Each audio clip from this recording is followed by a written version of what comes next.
Hi mga ka-wifey, it's vlog time!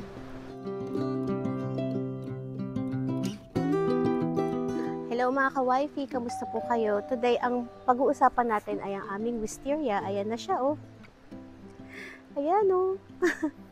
Yan po ang ating topic for today. Matagal na po itong tinanim ng asawa ko, but I will teach you how to encourage them to grow bigger and fuller. Ito po yung mga kailangan natin para ma-improve natin ang ating mga wisteria kung meron na kayong existing. So, ito po ang gagamitin natin, yung ating watering can, which is made of plastic. Tapos, meron na rin siyang measurements like this. So, 10 liters ito. So, 1, 2, 3, 4, 5. 5 litro lang ang kailangan natin.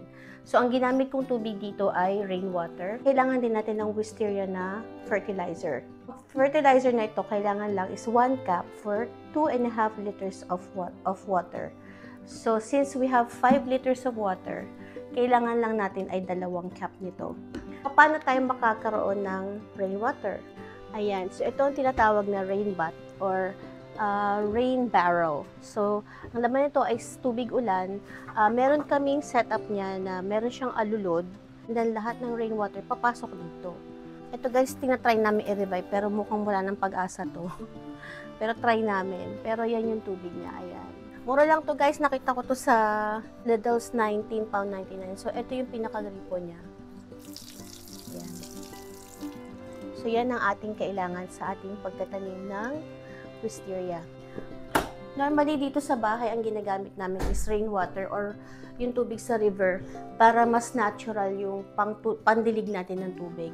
So, since nadiligan ko na siya last 3 days ago, meron siyang requirement. So, sa wisteria, kailangan mo is 2 to 3 weeks bago mo siya ulit diligan. So, nagdagay na ako ng date sa aking calendar. So, sa May 14, saka ko siya ulit didiligan ng tubig ulan na merong 2 cups of wisteria fertilizer sa 5 liters of rainwater. So, kung tap water ang gagamitin ninyo, lagyan nyo ng 5 liters, tapos let it stay overnight for 24 hours at least para mag-dissipate yung chlorine, saka nyo lagyan ng wisteria kung talagang wala kayong choice. Otherwise, the best thing is to invest on a water bath para yung mga halaman ninyo is natural siyang ma-sprayan ng natural rainwater. Ayun po.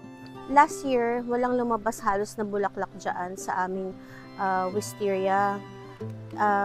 Kasi nga, last 2024, sobrang lakas ng ulan. Tapos, springtime na, umuulan pa din. Hanggang sa mid-summer, umuulan pa din. Kaya siguro, hindi masyadong nag-flourish yung aming wisteria. But now, ayan na siya, oh. Ang ganda naman. Para siyang ubas. Teka lang, Sorry, ang pangat ng shot ko kasi nasa baba ako eh. So, yan lang ang kaya ng camera ko. Maliit lang ang aking camera. Ayan po ang aming mga wisteria sa tapat ng bahay.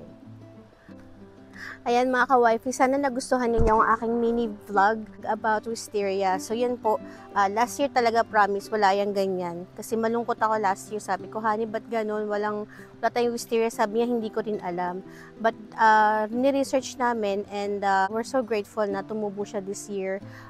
It's been there for like 3 weeks now. And ayan, sobrang nag-bloom na siya. So I hope this video is helpful for you. At sana ma-inspire kayong magtanim din ng wisteria in your garden. So make your home a paradise. So thank you for watching. Have a nice day mga ka-wifey. Bye! Mwah!